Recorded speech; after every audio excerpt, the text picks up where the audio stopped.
Fil du feu. Que vaut la nouvelle série historique de France 2? À partir du lundi 28 août, France 2 diffuse une mini-série historique en 6 épisodes intitulée Fil du feu. Cette fiction, inspirée de faits réels, relate une chasse aux sorcières au Pays Basque au début du XVIIe siècle. Nous allons vous expliquer pourquoi cette série télé inédite mérite d'être regardée. L'histoire tourne autour de 4 femmes. La série Fil du feu se déroule au Pays Basque au début du XVIIe siècle, sous le règne de Henri IV. L'intrigue tourne autour de Gratiane, une femme issue d'une longue lignée d'avorteuses guérisseuses, et de ses filles, Gratiane a 3 filles, très différentes les unes des autres. Jeannette est une mère de famille qui souhaite mener une vie paisible, tandis que sa sœur Catherine est une veuve très indépendante qui dirige une fructueuse affaire de pêche.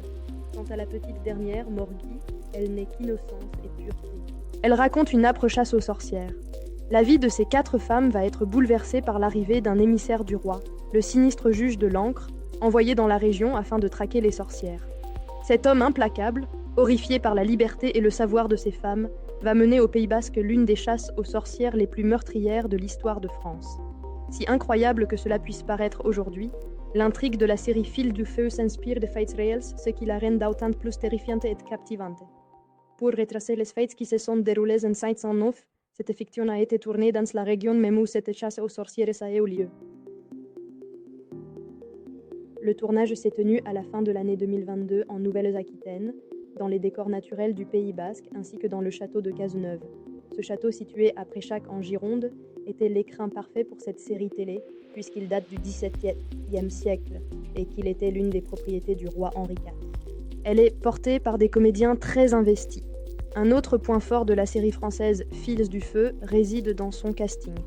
Cette fresque historique est portée par une belle brochette d'actrices, à commencer par Angela Molina dans le rôle de Gratiane. Les comédiennes qui se sont glissées dans la peau de ces 3 filles sont Annabelle Lopez dans le rôle de Jeannette, Lizzie Brocheret dans celui de Catherine et Zoé Adjani dans celui de Morgie. Cette dernière n'est autre que la nièce de l'actrice Isabelle Adjani.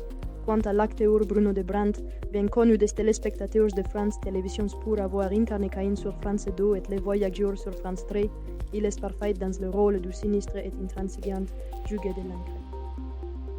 Les second rôles sont eux aussi bien servis par des comédiens confirmés puisqu'on retrouve Michel Larocque dans le rôle de Madame de Léoz et Guillaume de Tonquédec dans celui du Seigneur d'Urtubie. L'écriture et la mise en scène sont audacieuses. Avec son écriture âpre et intrigante, la série Fils du feu va capter instantanément votre attention et vous tenir en haleine au fil de 3 soirées, le lundi soir à 21h10 sur France 2. Cette série française, qui traite un sujet original et salutaire, bénéficie également d'une mise en scène audacieuse. Forte de ses nombreuses qualités sur la forme comme sur le fond, cette fresque historique est une vraie réussite et mérite largement d'être découverte. Seul bémol, cette série télé en 6 épisodes n'est pas à mettre devant tous les yeux car elle comporte des scènes pouvant choquer le jeune public.